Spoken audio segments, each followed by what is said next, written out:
Even we are starting with first alert breaking news this morning. Manitowoc firefighters right now dealing with a fire.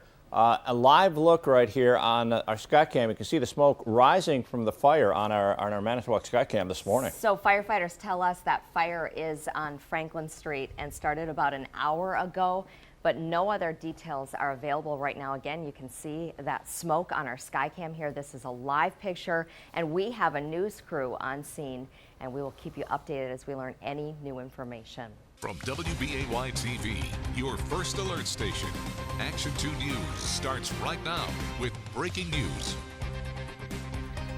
First alert breaking news we've been following since coming on the air at 4:30. A fire in downtown Manitowoc. Getting our first live look now at the scene from the street level. Yeah, our crew just arriving a short time ago. This fire is on Franklin Street in Manitowoc, downtown area, just off South 8th Street. It appears to be a two-story older building, and also seeing the scene now. Here's a look from above, and this is using our Manitowoc Skycam. We give you those live pictures of Manitowoc.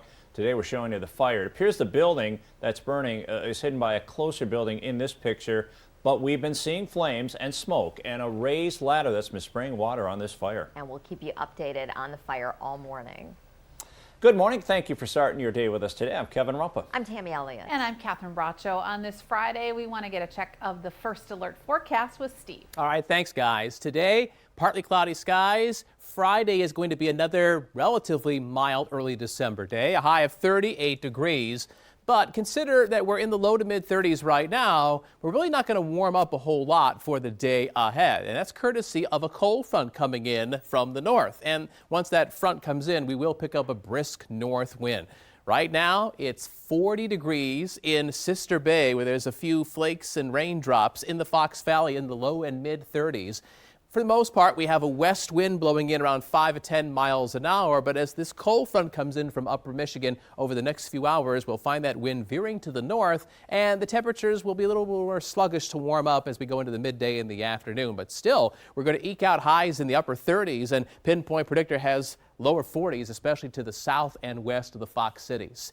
At 5:40, we're going to show you some rain and snow on First Alert Viper Max. An hour-by-hour forecast from Pinpoint Predictor is also coming up. And, of course, we're going into the virtual classroom. We've got to check out some of those weather-ready kids, Tammy and Kevin. All right, thanks, Steve. Appleton students in virtual learning might head back to class after the new year. Appleton School District hoping to bring all the students back in person at least part-time starting January 19th. All early childhood students in Appleton would go to an in-person schedule, and grades 7 through 12 would follow a hybrid model. So 2 days a week in the school building, 3 days of virtual learning. And K through 6 students will spend 4 days a week coming into school for 2.5 hours and the rest of their school day virtually. Students will be divided between an AM and PM schedule to keep classes smaller, and the shorter hours avoid having students eat at school, allowing them to be masked at all times.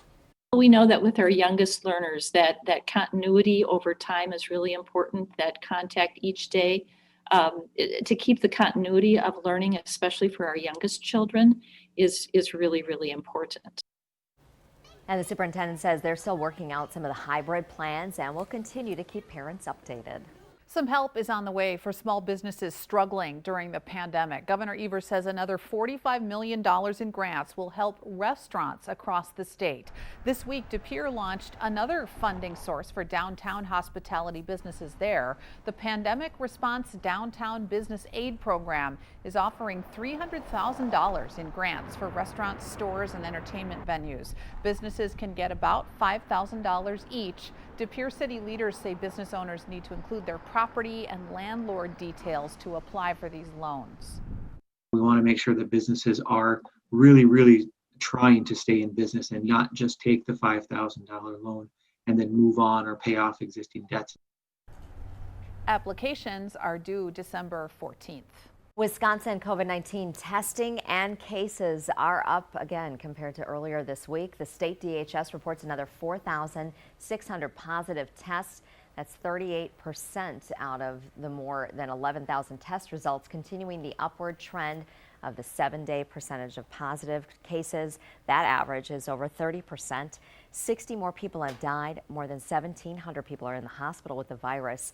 More than 331,000 are considered recovered in Wisconsin since the pandemic began. And a look now at the numbers across our viewing area in the counties, the local counties. Brown County with 229 new cases, Outagamie County with 136, and Fond du Lac County there with 133.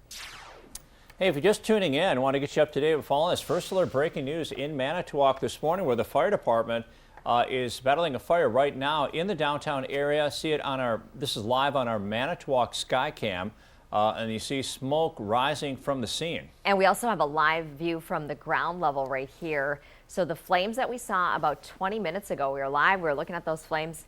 It kind of looks like they've been knocked down now. So you see those ladder trucks up there, and they've been spraying water on the building. Yeah, it looks like a two-story, looks like a brick older building in Manitowoc. And this is on Franklin Street. It's between South 8th and South 7th Streets. And firefighters say it started around 3:30 this morning, and trucks from some of the neighboring departments are there right now on the scene.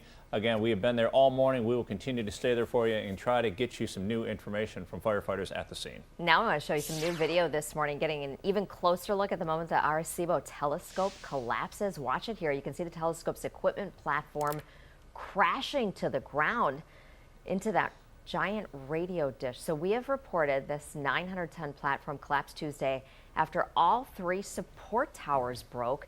Officials say the observatory's learning center was damaged, although no one was hurt.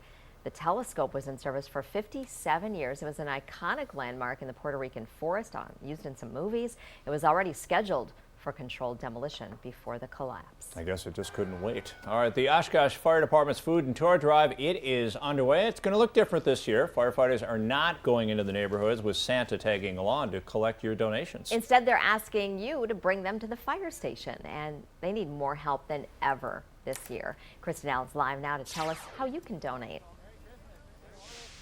Good morning. Well, with the pandemic this year, as you know, so many more people are struggling, and they're relying on programs like this in order to have food to eat and be able to put presents under the tree this year. These donations collected go to the Oshkosh Salvation Army's Christmas Assistance Program. And last year, they had a little over 400 people sign up for the program. Well, this year, they already have 700. One of the biggest things that I learned was that in 2018, so this is what it typically looks like when they collect donations. The firefighters head out into neighborhoods with Santa, and they collect food, cash, and toys. This year, though, they're having 3 drop-off nights at the fire station where you bring the donations there. The first one was last night. Students from the Communities program at Oshkosh High School are helping to let people know about the changes this year. They're helping spread the word. They've put signs in their front yards. Students say they've learned how important this drive is, and also how the generosity of the community makes it possible. one of the biggest things that I learned was that in 2018, 4 out of 10 households in Oshkosh were struggling to meet basic needs, which is a lot more than I had expected. And that's what I love about when we go door to door and you have a quick conversation with someone and they tell you, oh, hey, I received gifts from, Salvation Army a couple years ago. Now I want to give back. And it's just amazing to hear. There's 2 more drop-off nights next week. That's Monday and Wednesday from 5:30 to 7:30 at Fire Station 15. But if you can't make either of those nights, you can drop off donations through the end of next week at any of the fire stations. They also need donations of things like wrapping paper and tape to help families be able to wrap these presents. Reporting live, Kristen Allen, Action 2 News. One of the president's lawsuits fighting the election results in Wisconsin is rejected by the state Supreme Court. Yeah, it was a 4-3 decision, and the Supreme Court ruling that it will not hear the lawsuit the president's campaign filed on Tuesday.